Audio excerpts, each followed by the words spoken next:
한국 잠수함은 높은 국산화율을 가지고 있다라는 큰 장점을 가지고 있습니다. 사우디는 비전 2030을 발표하면서 각종 호위함이나 수상함 이런 것들이 도입을 해야 하는 것인데 우리가 경쟁력이 있는 부분이기도 합니다. 특히 사우디는 다른 여타의 무기 체계를 많이 수출한 국가이기도 하고 우리와 군사적 여러 가지 관계를 맺고 있기 때문에 좋은 수출국이 될 수 있을 거라고 봅니다. 핵잠수함의 확보는 권력 증강의 가장 핵심인 부분으로 한국형 삼축 체계를 완성할 필요가 있습니다. 그 안에 포함되는 것이 회국력입니다.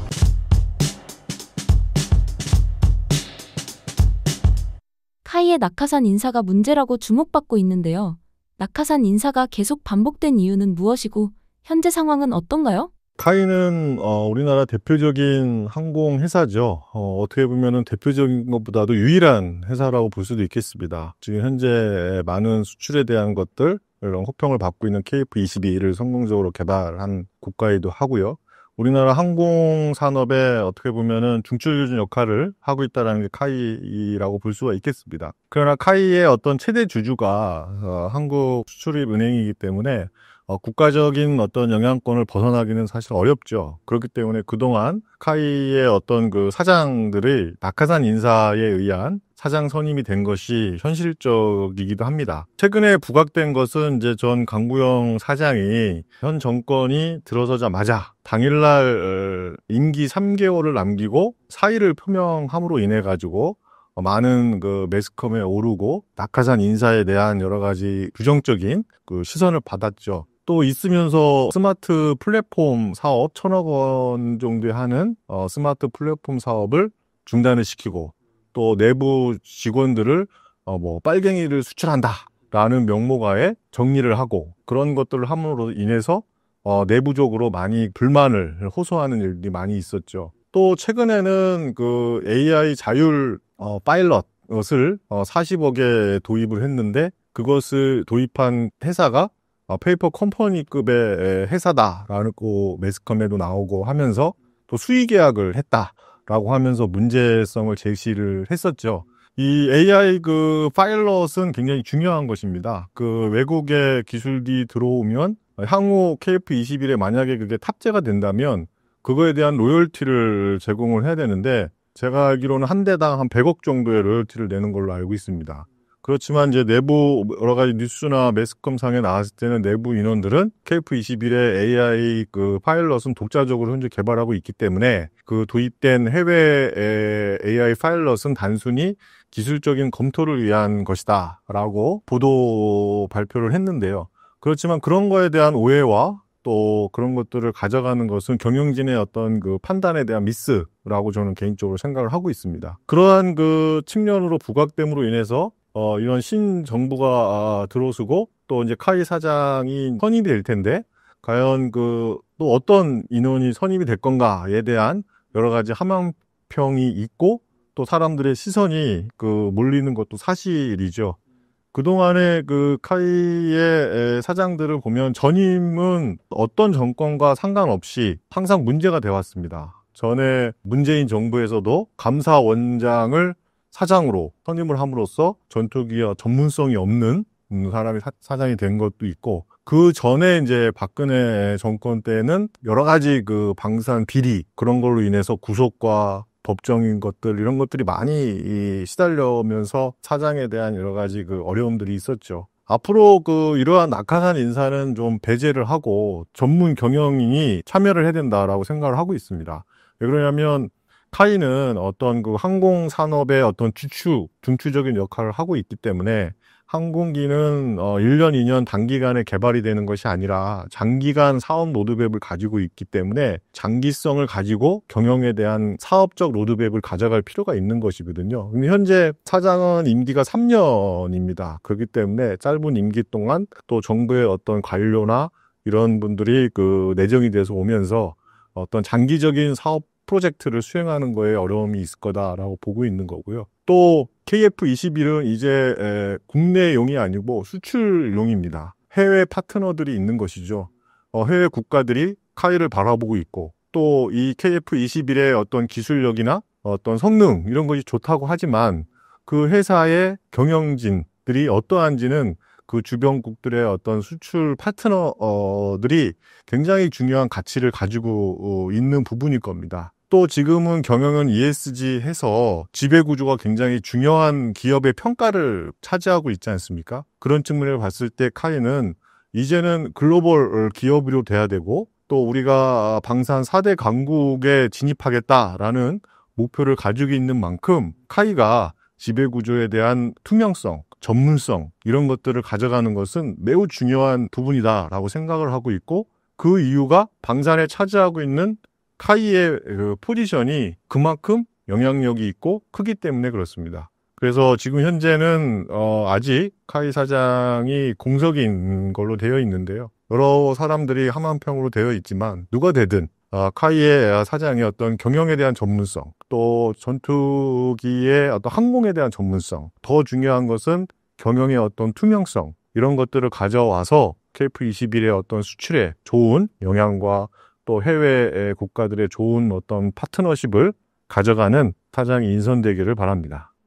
카이의 인사 문제는 KF21 개발 및 생산에 어떤 영향을 미칠 것으로 보시나요? 이러한 잦은 어떤 사장의 어떤 교체, 낙하산 인사라는 어떤 논란, 이런 것들은 해외 파트너들에게 굉장히 그 악영향을 미치고 또 수출에도 악영향을 미치는 중요한 요소가 될 겁니다. 또 이러한 것들은 경영의 어떤 불안정한 요소로 작용할 거고 이에 따른 항공기의 어떤 장기 프로젝트에 대한 저해 요소가 될 수 있다고 봅니다. 또한 전문성 없는 경영 진출을 위해서 실질적으로 필요한 어떤 기술 인력들, 핵심 연구 인력들, 이런 엔지니어들이 오히려 참여하지 못하고 또 해외로 나간다든지 또는 다른 분야로 간다든지 하면서 핵심 인력들의 어떤 일탈 가능성 이런 것들이 굉장히 영향이 미칠 수 있을 것이라고 보고 있고요. 특히 이제 사업을 추진하는 어떤 이런 항공기의 대형 프로젝트에 큰 영향을 미칠 수 있다고 봅니다. 이런 엔지니어들이나 또는 이런 사업을 관리하는 이런 개발 인원들, 또 관리 인원들은 장기간에 걸쳐서 숙련된 또 나름대로의 노하우를 가지고 있는 그런 인원들이 이탈되고 함으로 인해 가지고 개발에 차질이 있을 것이라고 보고 있고요. 가장 중요한 것은 대외 신뢰도가 저하된다라는 것이죠. 우리가 KF21을 성공적으로 개발하고 또 그것들을 수출을 하고 하는 데 있어서 낙하사돈 인사의 논란, 또 여러 가지 경영에 대한 그 여러 가지 투명하지 않은 모습 이런 것들은 결코 수출국의 좋은 이미지로 작용하지 않을 것이라고 봅니다. 그렇기 때문에 이러한 어떤 KF21의 성공적인 수출에 대한 것들 또 우리 항공산업에 대한 것들을 위해서 앞으로는 카이의 경영진의 문제 이런 것들이 없기를 바랍니다.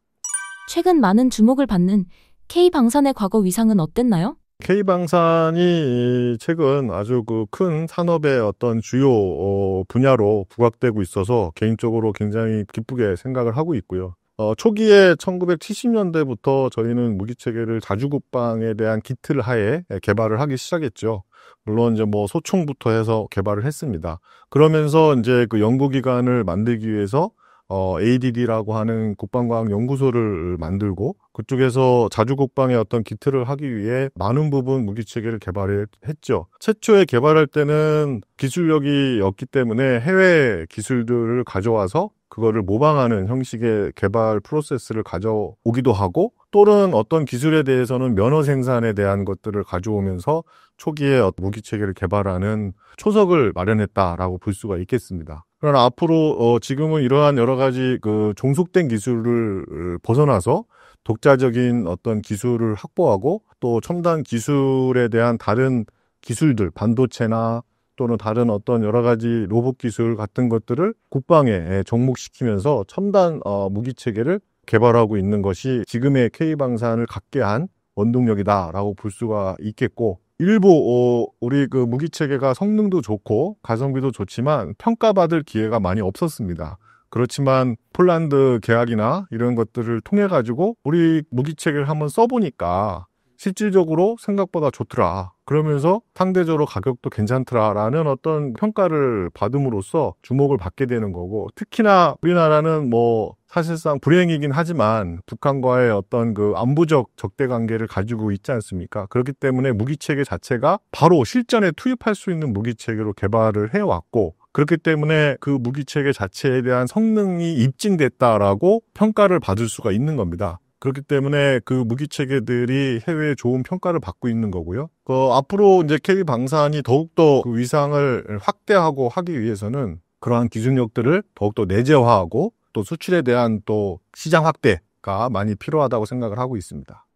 그렇다면 현재 한국 방산의 위상은 어떻게 변했나요? 첨단 기술이 집약된 것이 이제 무기체계입니다. 그렇기 때문에 이 첨단 기술의 어떤 그 독자 개발을 가져올 수 있는 기술력을 확보한 우리나라는 이제 앞으로 현재 K방산에 대한 위상이 더욱더 높아질 것이라고 보고 있고요. 특히 중요한 것은 우리나라의 어떤 그 무기체계를 개발하는 어떤 대기업도 있지만 그거에 대한 중소기업들이 많이 포진되어 있습니다. 생산에 대한 인프라가 확보되어 있다라고 볼 수가 있는 것이죠. 그렇기 때문에 폴란드의 K2 전차나 이런 것들도 수출에 대한 것들에 대한 좋은 평가를 받는 것도 폴란드가 러시아나 우크라이나 전쟁을 통해서 어떤 그 나토의 여러 가지 어려움이 이 국제 관계상 있었죠. 그럼으로 인해서 빠른 무기체계에 대한 전력화가 필요한 것이 그 나라의 니즈였습니다. 그러나 다른 여러 나라에서는 빠른 시기에 적기에 무기체계를 도입할 수 있는 나라는 없었거든요. 우리나라는 그런 생산 인프라를 가지고 있기 때문에 빨리 도입하고 생산할 수 있고 수출을 할 수 있었던 길이 마련돼 있다라고 생각을 합니다. 앞으로 그 K방산의 그러한 것들을 더욱더 크게 장점화해서 기술력, 그다음에 생산 어떤 제조 능력 이런 것들을 확대할 필요가 있고요. 그러므로 인해 가지고 우리가 세계 4대 강국에 도입되는 기반을 마련할 수 있지 않나 이렇게 생각을 하고 있습니다. 또한 그 앞으로의 어떤 그 국산화에 대한 것들을 계속해서 확대를 해야 할 필요도 있고 그러기 위한 어떤 그 R&D 투자 이런 것들도 K방산의 어떤 위상을 위해서는 많은 부분 협력하고 해야 될 부분이 있다라고 생각을 하고 있습니다. K방산의 수준이 지금과 같이 크게 변할 수 있었던 계기는 무엇인가요? 가장 중요한 것은 정부의 어떤 지속적인 관심이 필요했고 또한 국방 R&D에 대한 강화가 있었기 때문에 가능했다라고 볼 수가 있겠습니다. 특히 우리나라는 이제 북한과 안보 상황이 있기 때문에 자주국방에 대한 니즈가 굉장히 강했고 그러기 위해서는 무기체계를 독자적으로 개발할 수밖에 없었습니다. 그런 거에 대한 토대가 기술의 어떤 발전과 맞물려서 국방 R&D 투자가 같이 이루어졌고 그럼으로 인해서 성능 좋은 무기체계를 개발할 수 있지 않았나 이렇게 생각을 하고 있고요. 그뿐만 아니라 이제 많은 그 기업들이 본인들의 어떤 그 수출에 대한 확대를 위한 노력들도 많이 있었다고 봅니다.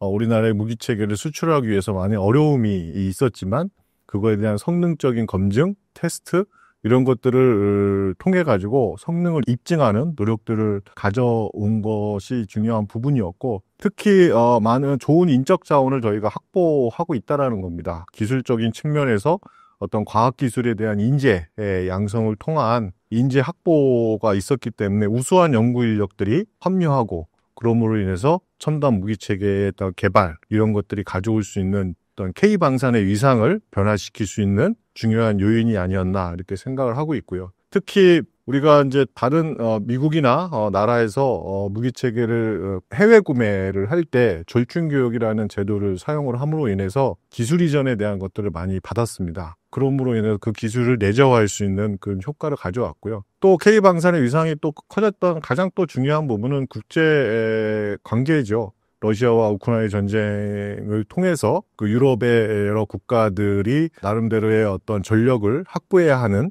국제관계가 형성이 되면서 우리의 무기체계를 선보일 수 있는 기회가 되었던 거고 그런 어떤 선보이는 자리에서 좋은 평가를 받았던 겁니다. 그래서 앞으로 K방산에 대한 그 위상을 더욱더 발전시키기 위해서는 기술력에 대한 내재화 또 생산에 대한 것들에 대한 제조시설에 대한 확보, 또는 국제관계의 외교적 역량 이런 것들이 함께 가져감으로 인해서 K방산의 위상이 가져왔고 또 앞으로도 그런 것들을 함께 협력하고 하면서 K방산의 위상을 더욱더 향상시킬 필요가 있다라고 보고 있습니다. 많은 사람들이 K방산 위상의 지속성을 궁금해하고 있는데요. 현재 수출 붐을 지속 가능한 성장으로 이어가기 위해 가장 시급하게 해결해야 할 과제는 무엇인가요?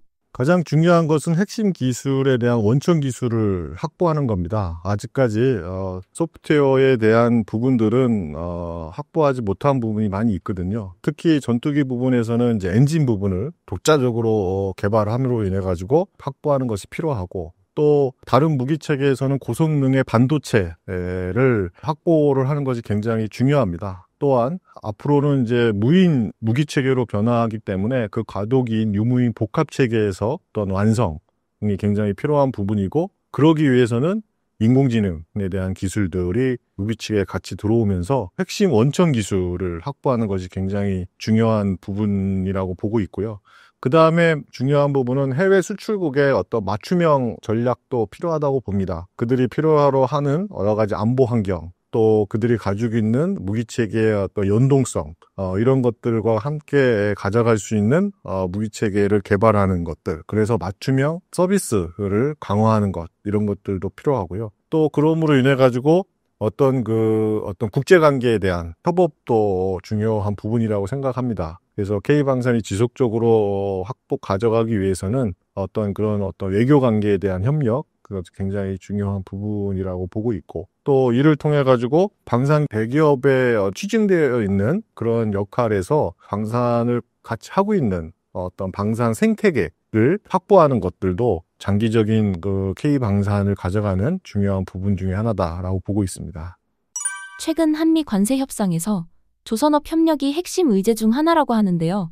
미국이 쇠락한 자국 조선업을 살리기 위해 한국에 이토록 러브콜을 보내는 이유는 무엇인가요? 미국의 조선업이 1970년대 이후 급격하게 쇠락이 되었습니다. 많은 그 고도의 엔지니어들이 조선업을 떠났고요. 그렇지만 우리나라는 이러한 그 미국의 어떤 높은 인건비, 또 경직된 노동 규제, 이런 걸로 인해서 미국의 어떤 조선업이 쇠퇴를 했죠. 그리고 쇠퇴했던 여러 가지 요인들은 그런 노동력에 대한 문제도 있을 뿐만 아니라 그 미국의 조선업이 어떤 군함 위주의 어떤 조선업으로 치중되어져 있었습니다. 그러므로 인해서 어떤 상업용에 대한 선박 건조에 대한 경험과 또 여러 가지 인프라는 크게 부족하게 된 겁니다. 이로 인해서 당연히 그 설계하고 제작하는 설계 인력들이 많이 이탈을 한 거고요. 그러므로 인해서 산업 기반이 많이 무너진 것이 어떤 미국 조선업의 현황이 아닌가라고 생각을 하고 있습니다. 반면에 우리 한국은 조선업 강국이지 않습니까? 선박에 대한 건조에 대한 기술을 가지고 있고, 또 미국은 조선업이 무너지다 보니까 현재 함정들을 정비하는 조선소가 많이 무너진 상태가 됩니다. 그런 반면에 한국에서는 그런 어떤 인프라를 구축되어 있는 것이 그 좋은 어떤 러브콜의 이유고요. 가장 중요한 부분은 미국의 그 함정을 다른 나라에 정비를 받을 수가 없습니다. 왜 그러냐면 이 함정은 무기체계이기 때문에 여러 가지 기술적 보안들이 많이 내재되어 있죠. 그렇기 때문에 여타의 다른 국가들에게 그 함정 정비를 맡길 수가 없는데, 우리나라는 그래도 한미 동맹이라는 견고한 그 동맹 관계를 가지고 있기 때문에 그런 파트너로 가져가기에는 굉장히 좋은 국가 중에 하나죠. 그러한 반면에 조선업 쪽에는 또 기술력을 가지고 있으니까 당연히 미국에서는 그러한 러브콜을 보낼 수밖에 없다라고 보고 있습니다. 한국 조선업이 미 해군과 협력을 진행하게 된다면 얻게 되는 장단점은 무엇이 있나요? 아무래도 그 수출에 대한 길이 더 시장이 확보된다라고 볼 수가 있겠습니다. 안정적 물량을 확보한다라는 측면이 되겠죠. 세계 최강을 자랑하는 해군력을 가지고 있는 미국이 우리와 함께 협력을 한다면 우리의 어떤 조선에 대한 제조시설에 대한 인프라, 또 기술, 또 가장 중요한 적기에 생산을 하고 납품할 수 있는 적기 생산 능력, 이런 것들을 구축을 하고 미국은 그거에 대한 여러 가지 국제관계에 대한 협력을 함께 가져간다면 수출 확대와 안정적 물량 확보가 가능하다라고 볼 수가 있겠습니다. 미국은 여러 가지 기술적인 측면에서 세계 최고의 수준을 자랑하고 있죠. 그에 따른 기술의 어떤 고도화가 가능할 것이라고 보고 있습니다. 미국의 선진 엔지니어 시스템들을 도입하고 그런 것들을 우리가 부족한 부분들을 보충해 나감으로 인해 가지고 어떤 기술의 어떤 고도화가 가능할 것이라고 보고 있고요. 국제적 위상이 강화될 것이라고 보고 있습니다. 어떤 미국과의 어떤 그 협력을 통해서 우리의 어떤 그 기술력을 가지고 방산 수출에 대한 것들을 가져갈 수 있기 때문에 국제적 위상이 강화될 수 있고, 조선업은 선박도 마찬가지고 군함도 마찬가지지만 유지보수가 굉장히 중요합니다. 그러한 유지보수 측면에서 여러 가지 시장을 더 확대를 할 수 있고 비즈니스적 많은 부분에 대한 구축을 가능할 것이라고 보고 있습니다. 그러므로 인해서 우리 그 한미 동맹이 더욱더 강화가 될 거고, 또 협력 체계가 더 견고하게 이루어짐으로 인한 좋은 시너지를 만들 수 있지 않나라고 생각을 하고 있습니다. 한국 잠수함의 경쟁력은 어느 정도인가요? 한국 잠수함은 높은 국산화율을 가지고 있다라는 큰 장점을 가지고 있습니다. 장보고 1, 장보고 2, 장보고 3인 안창호함을 통해 가지고 설계부터 제조에 대한 기술을 가지고 있어서 우리가 잠수함은 많은 부분 국산화를 이루었다고 평가를 받고 있습니다. 그리고 가장 또 장보고 2급에서 중요한 부분이 이제 AIP 시스템인데, AIP는 공기 부요 추진 체계죠. 잠수함에서 가장 중요한 것이 잠망을 해서 오랫동안 잠망을 해서 작전을 수행하는 것이 중요한데, 그러기 위해서는 계속 엔진을 돌려야 되고 그러면 연료가 떨어지게 되죠. 그러나 그런 AIP 기술을 우리가 시스템을 개발함으로 인해서 수중에서 장시간 작전할 수 있는 시스템을 저희가 핵심 기술을 확보했다라는 것이 굉장히 중요한 경쟁력 중에 하나고요. 또 수직 발사체인 VLS를 적용했다라는 겁니다. 수직 발사체는 어떤 재래식 잠수함에서는 볼 수 없는 굉장히 중요한 핵심 기술인데, 그러한 기술을 확보한 것이 굉장히 중요한 요소이고요. 그렇기 때문에 잠수함 쪽에 가장 강대국이라고 할 수 있는 독일이나 또 일본, 또 이러한 그 국가들에 비해 우리 한국의 어떤 3,000톤급 이상의 잠수함은 다 독자 개발한 우리 경험을 가지고 있고 기술을 확보하고 있기 때문에, 그러한 부분들은 충분히 한국 잠수함의 경쟁력으로 확보할 수 있는 요소라고 보고 있습니다. 하나오션과 HD현대중공업이 수출 기회를 엿보고 있다고 들었는데요. 현재 상황을 전달해 주신다면요? 네, 하나오션과 H현대중공업이 양대 상맥을 이루어서 우리 함정과 조선업에 대한 그 두 축을 이루고 있죠. 그러므로 인해서 우리나라의 KDDX를 이제 개발하기로 했는데, 그거에 대해서 양쪽에 첨예하게 대립되고 있는 것이 현실이기도 하고, 또 그런 것들이 빨리 해결되기를 바라고 있습니다. 가장 중요한 것이 캐나다의 노 잠수함을 빅토리아급을 하고 있는 것이 가장 큰 이슈 중에 하나였죠. 하나오션과 현대중공업이 모두 잠재적인 어떤 그 경쟁자이기도 하고, 그런 것들을 수주를 한다면 한국의 조선업에 큰 영향을 미치고 할 겁니다. 근데 이제 그렇게 그들이 선택할 수 있는 주요 능력은 적기에 할 수 있는 건조 능력이라고 볼 수 있고, 또 합리적인 가격, 또 현지의 기술 이전을 할 수 있는 어떤 기술력, 유연한 자세, 이런 것들이 우리 두 기업이 가지고 있다는 것이 수출국에 크게 어필되어지는 부분이다라고 볼 수가 있을 겁니다.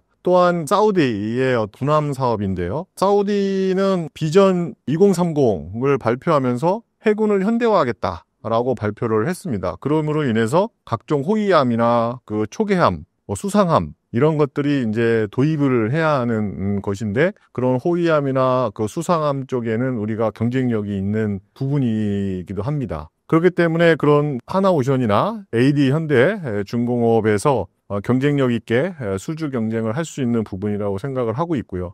특히 사우디는 함정뿐만 아니라 잠수함뿐만 아니라 다른 여타의 무기 체계를 많이 수출한 국가이기도 하고, 우리와 군사적 여러 가지 관계를 맺고 있기 때문에 좋은 수출국이 될 수 있을 거라고 봅니다. 특히 하나오션과 HD현대중공업이 가지고 있는 기술력을 통해서 그들이 가장 원하는 기술 이전이나 현지 생산 능력을 확보하는 것, 이런 것들의 측면에서는 두 기업이 굉장히 매력적인 기업이 되지 않나라고 생각을 하고 있습니다.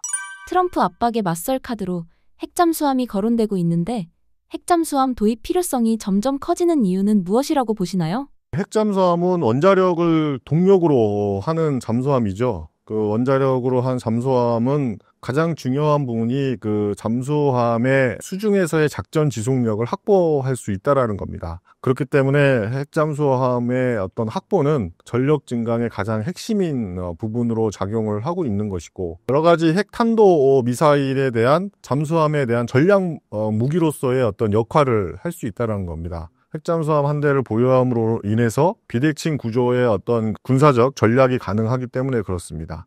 이 그 핵추진 동력을 통해서 핵무장을 할 수 있는 탑재 무기를 확보할 수도 있기 때문에 굉장히 중요한 전략적 자산이 되는 것이고, 그렇기 때문에 당연히 그런 것들을 확보하는 거에 대해서는 부정적 시각이 있는 것은 당연하겠죠. 주변국에 마치 그 핵무기를 확보함으로 인해서 타 나라에서는 그런 것들을 이제 부정적으로 생각을 하고 견제하는 것이 있는 것처럼, 핵잠수함은 해군력에 대한 그 비대칭성을 가지고 있는 굉장한 전략 무기이기 때문에 그런 거에 대한 그 확보에 대한 견제는 당연히 심화되고 또 많이 있을 거라고 봅니다. 핵잠수함 보유 가능성 어떻게 보시나요? 우리나라는 북한과의 위협이 있고 또 북한과의 위협은 계속해서 고도화되고 있습니다. 북한도 핵 잠수함을 구축하겠다라는 그러한 이야기도 있는 만큼 우리나라는 핵 잠수함을 보유할 필요가 있습니다. 그거에 대한 여러 가지 기술력을 가지고 있는 것도 현실이고, 이런 여러 가지 장기적인 어떤 회국력에 대한 강화, 이런 것을 위해서는 핵 잠수함을 구축할 필요가 있습니다. 또한 그 한국형 삼축 체계를 완성할 필요가 있습니다. 삼축 체계는 한국형 미사일을 확보하고 또 방어 능력을 확보하고 그다음에 대량의 응징 보복을 가능하게 하는 핵심 전력이거든요. 그 안에 포함되는 것이 이제 그 회국력입니다. 그런 어떤 한국형 삼축 체계를 완성하기 위해서는 반드시 필요한 부분이기도 하고요. 또 중국, 일본, 러시아의 주변국들과의 어떤 우리의 안보 환경을 고려한다면 핵잠수함의 도입은 필요하다라고 봅니다. 해상력의 어떤 강화가 필요하고, 또 동아시아의 해상 안보 환경들은 어떤 복잡하고 다변화된 관계 속에서 이루어지고 있기 때문에 우리의 어떤 해상 전력을 증가하는 편에서 굉장히 필요한 부분이기도 하고요. 또 물론 이런 것들을 하기 위해서 한미 동맹의 관계 속에서 미국이 굉장히 그 부분에 대해서 견제하고 하는 것들은 뭐 어쩔 수 없는 어떤 국제적 관계이긴 하지만, 우리의 어떤 조선업에 대한 어떤 기술력 확보 이런 것들을 통해서 해상력의 어떤 전력 증강, 이런 걸 통해서 핵 잠수함의 도입은 반드시 필요하다라고 보고 있습니다. 마지막으로 신사임당 구독자분들께 한 말씀 부탁드립니다. 저는 방산 우주 산업에 대한 여러 가지 연구를 하고 실질적으로 산업에 적용하고 있습니다. K방산이 앞으로 더욱더 부각이 되고 또 많은 부분 수출에 대한 성과를 이루기를 바랍니다. 그러기 위해서는 아직도 우리가 해야 될 과제들이 많이 있습니다. 기술력의 확보, 또 정부의 어떤 그런 투자, 또 여러 가지 대외적 협력, 이런 것들이 많이 필요한데, 그런 것들을 우리가 같이 관심 갖고 K방산이 우리 세계 4대 강국으로 도입할 수 있도록 방산에 대한 관심과 또 여러 가지 그 지원, 이런 것들을 해주기를 바라고, 또 이런 것들을 통해서 앞으로의 미래 시장인 우주 산업까지도 발전할 수 있는 기반이 될 수 있도록 많은 협력과 지원을 부탁드리겠습니다.